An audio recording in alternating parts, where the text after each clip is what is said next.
Welcome to the Real News Network. I'm Jessel Noor in Baltimore. The brief ceasefire in Gaza has ended.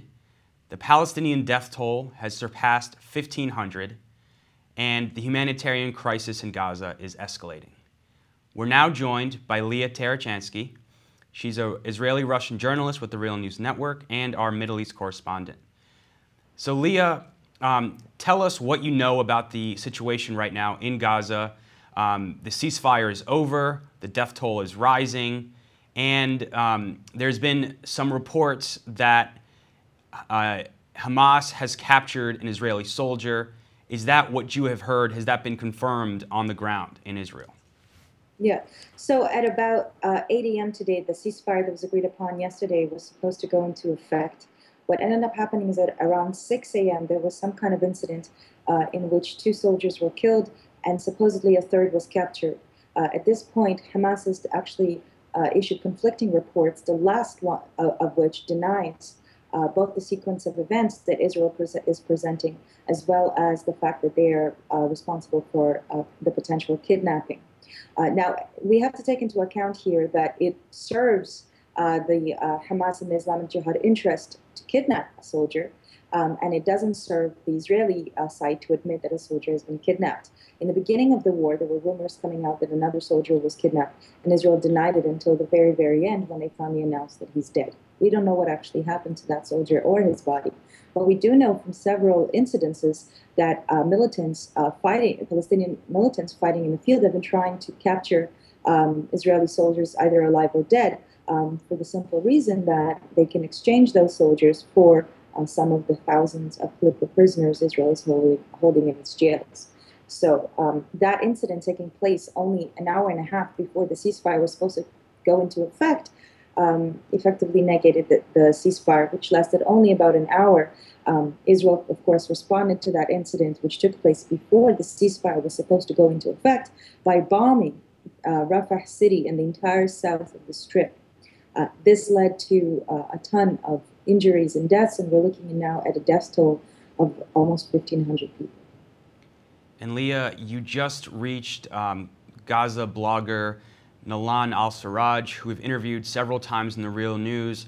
We're going to play the harrowing conversation you had with her, which conveys the humanitarian crisis unfolding on the border with Egypt.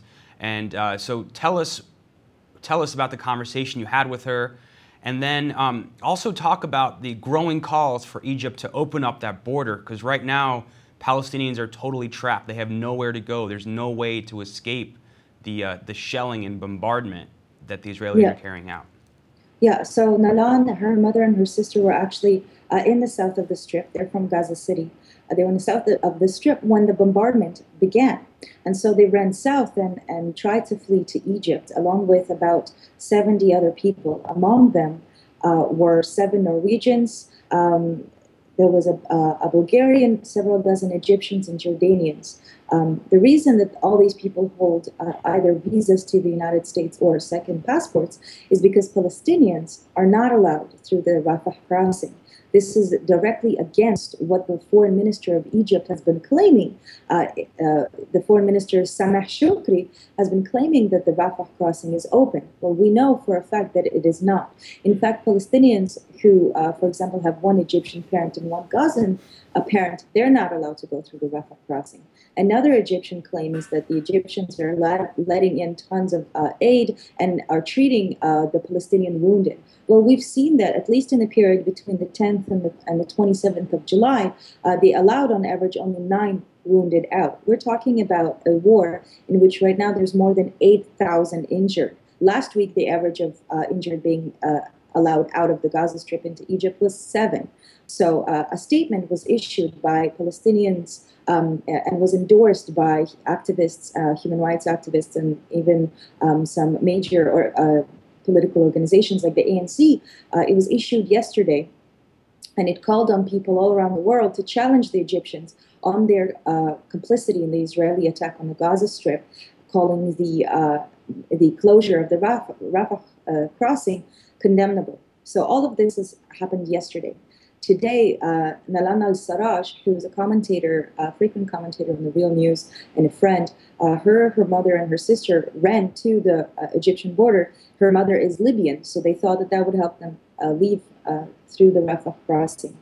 What happened instead is that all 70 of them were prevented from leaving. And she called me, and this is the conversation that we had.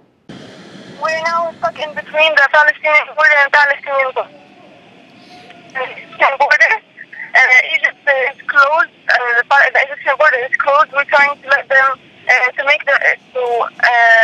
them make us get in. It's very scary over here. Israel is not letting them come to us, so maybe they can back home. So we're stuck. We can't even go back home or even enter Egypt. The situation is very scary. We're over here. We're more than 70 people, mostly women and children, and mostly they have foreign passports. And half of them are Egyptian passports as well. I can see the smoke and the fire. We can hear the explosion. It's very close to where we are. Israel is declared the location. The Rafah place is a closed area, so we can't even go anywhere out of the place that we are right here. They tell us to talk to people, talk to the media, to talk to our embassies. Maybe that would change something. Maybe the human rights would come, but we're afraid that they're not even letting the Red Cross to come over here to help us or get us back to Gaza. After this conversation, I, of course, immediately called the Egyptian Ministry of Interior. I called the Israeli Army. I called the U.S. State Department. I called the UN. I called the ICRC. We called the Norwegian embassies. Me and the journalist named Dan Cohen, who works for Mondaweiss, have been on the phone all day trying to get anybody who has any kind of power or leverage in the situation to force or to pressure the Egyptians to open the Rafah crossing. The most telling of all of these phone calls, by the way, everybody said, we'll look into it, we'll see what we can do, we can't promise anything. The Jordanian embassy, at first the guy said, listen, I can't do anything, call me on Sunday. And I told him, look, this is an emergency. This area is being bombed and they're trying to leave through the Rafah crossing. You have to let the Jordanian citizens out, at the very least, the Jordanian citizens. And then he pretended that he doesn't speak any English and hung up on me. The Egyptian Ministry of Interior has been answering my phone calls, and their embassy finally told me, well, we'll look into it on Sunday. Which means that Nalan and the other 70 people who are stuck, they can't go back, they can't go forward. They're stuck in an open area with not enough water for 3 days. They're now potentially going to be bombed, and they don't know what's going to happen. And there's bombs falling all around them, from what I understand. The crossing itself is now being bombed. But after I made all of these phone calls and tried to get a hold of everybody that we can get a hold of, in the afternoon, I got a hold of Nalan again, and we had another conversation, and here's a part of that. Some of the people that actually from Rafah, they went back to their homes. The officer who was obligated to be in control of the situation, he said that anyone could leave, but it's in your own responsibility. We're not responsible for anyone. So some people just left because they live close or anyways. And he just said that, and he left. And now there's no soldier, no officers, no one in charge of the situation over here. We're just civilians, just waiting for our destiny. We don't know what's going to happen. I will continue calling, and as long as I can get a hold of people, I will put pressure on them. We're tweeting here, we're calling, we're trying to get journalists to cover it. But I can't promise that they will do anything until Sunday. Oh my God! So what should we do? Do you have any water? We bought some with us. But the problem is my phone and my sister's phone is almost dead. My phone is dead. My mother's phone is almost dead. We don't have electricity over here. And we're basically, we're in an open area. Oh my God, there's a breaking news that one of the cars that left this area got bombed and airstrike. A car that left the area for Egypt? People that were with us, they chose to leave on their own responsibility, as I told you. So they took one of the cabs and they left, and their car got was hit just now. They were going back to their home, to Gaza. So as you can see in this conversation, people who actually took the Egyptian officials' advice and left the crossing were bombed by the Israeli army. So there is really nowhere that they can go. The international community is completely silent on this, which makes it complicit in whatever ends up happening to them. And this further flies in the face of what the Israeli government and IDF are saying, because they've made a point to emphasize that they warn the citizens of Gaza when they're going to carry out a strike in a certain area. They drop leaflets to tell people to leave. But what we understand is that there's really no way to really leave for Palestinians. Well, look, in the beginning of the war, what happened was that everybody on the eastern side of what was once Road 40 or Salah ad-Din Street that runs along the Gaza Strip, everybody east of that road moved to the west. So 200,000 people were displaced. And the army, of course, invaded in this area. So there was very little logic to it, but you can argue that, okay, people could flee to relatives, to friends, to UN schools, to hospitals, to mosques. Anybody who has, let's say, an apartment and they're on vacation, if there's any space, people would just go there and be there just to run away to somewhere. Now we're looking at a full bombardment of every area of the Gaza Strip. There's literally now no point in going anywhere because movement is seen as suspicious by the Israeli army and is very likely to result in a bombardment. And Israel has said they're going to carry out these attacks on what they say are the tunnels that militants are using to enter Israel. And they say they're not going to stop until these tunnels are destroyed. They did say that, but you have to look at the whole context. Basically, in the beginning of the war, the Israeli army was saying that they were trying to punish Hamas for kidnapping the 3 Israeli teenagers who were found dead. There's still no evidence whatsoever that the Hamas party or any movement associated with it is responsible for this. And the Israeli government was forced to admit that. There was a police spokesperson that admitted that. Yeah, well, we're still waiting for the full details of that. But anyway, the people who they say did it, they've already destroyed their homes and imprisoned their family members. So the collective punishment has already gone into effect, whether or not they're responsible. So the first language of the cabinet was saying, we have to restore quiet. Because, of course, after 3 weeks of bombing the Gaza Strip, Hamas finally started to retaliate. Then the language changed into, well, we have to stop the rockets. And then a rocket fell very close to the Israeli airport. And that resulted in the American and then European airlines stopping their flights to Israel, which cost the Israeli tourist industry billions. They then realized that talking all the time about rockets was actually harming the economy. And then they changed the conversation to tunnels. The tunnels are nothing new. The government knew about the tunnels. They admitted they've known about them. And a couple of days ago, a senior official of the Israeli army basically leaked that, well, it's very important to stop these tunnels, but there's no way that we could really reach all of the tunnels.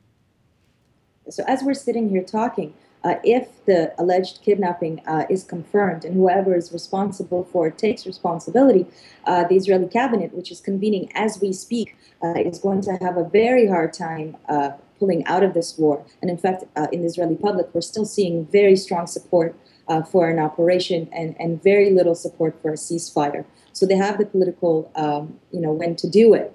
At the same time, the international community's patience is running very short. And speaking of the international community, several Latin American countries have recalled their ambassadors, including Chile, El Salvador, Peru, just on Brazil. Wednesday. And following Brazil and Ecuador, and Uruguay and Costa Rica are reportedly also considering the same move. Has this made any impact, the growing international condemnation in some countries, but then again you have the silence of other countries? Has this made any impact on the ground? This is a very important point because actual condemnations just on their own don't make much difference. I mean, these are very public political moves, but what will matter is the money. So we saw that what quickly changed the Israeli tactics is seeing the airlines, the American and the European airlines, stop for just 48 hours. It completely changed the tone of the war, and there's been a very strong diplomatic behind-the-scenes effort to restore those relationships. because of the growing boycott movement and because of the growing condemnation in the United States, Canada, and Europe towards Israel's policy towards the Palestinians in the last 2 years, we've seen the foreign ministry invest millions in its relations with Africa, Asia, and Latin America.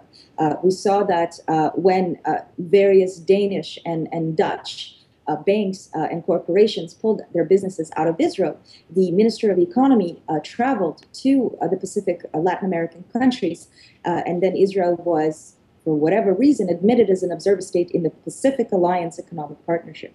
So what these countries, the BRICS countries and the upcoming economies, think of Israel is very important. But what's more important is, will they put their money where their mouth is? Will they actually make a statement more than just a political one that will force Israel to actually consider the international political price before attacking the Gaza Strip the next time? And finally, Leah, we understand there were massive protests across the West Bank today. Can you tell us a little bit about what happened?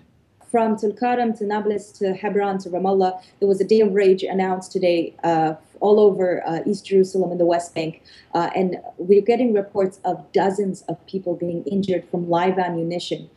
There's reports of over 80 injured in Hebron. We just got notice that one person was killed in Tulkarm from Israeli live ammunition trying to repress these protests. And we're going to see whether at night, most of the protests take place at night, whether they will spill further after the midnight prayers. And finally, what is the role of the Palestinian Authority been in these protests? Well, we see that these protests either start against the IDF and then spill over to rage against the PA, or now they even often start against the PA itself. The Palestinian Authority has banned protesting in most of the West Bank throughout the war, a move that is seen by most Palestinians as deplorable. Also, the the president of the PA, Mahmoud Abbas's silence in the first week of the war and refusal to condemn the Israeli attack on the Gaza Strip is seen as, again, as deplorable by most people. And throughout this war, while the media has been distracted in Gaza, there have been nightly demonstrations in most villages in the West Bank, including villages that don't have any history of resisting the occupation. We've seen massive protests all over the major cities. In one of the protests in Kalandia next to Ramallah, there was 160 people shot with live ammunition. We're seeing massive casualties here. Just last week, 6 people were killed in these demonstrations. So the West Bank has risen up very strongly in solidarity with the Gaza Strip, and the Palestinian Authority's response is to instead rely on its collaboration with the Israeli army, rely on its appeasement of the Americans and the Israelis, and repress these protests, help in repressing them. There was and just how much he's lost the Palestinian street was very evident a few days ago when the PA president Mahmoud Abbas announced that while Hamas and Israel are both rejecting the ceasefire, he and his government have decided to accept it unilaterally. And the response from the Palestinian street was, well, who asked you? You're not involved in this war. You're not involved in condemning this war. You're not involved in any aspect of it. And you're repressing anti-war demonstrations in the West Bank. So we're not interested in anything you have to say. And the incident was kind of swept under the rug. But certainly it's going to have a very strong impact for his political future. Leah Tarachansky, thank you so much for joining us. Thanks for having me, Jesse. Go to therealnews.com for all of our extensive coverage of Israel's assault on Gaza. Thank you so much for joining us.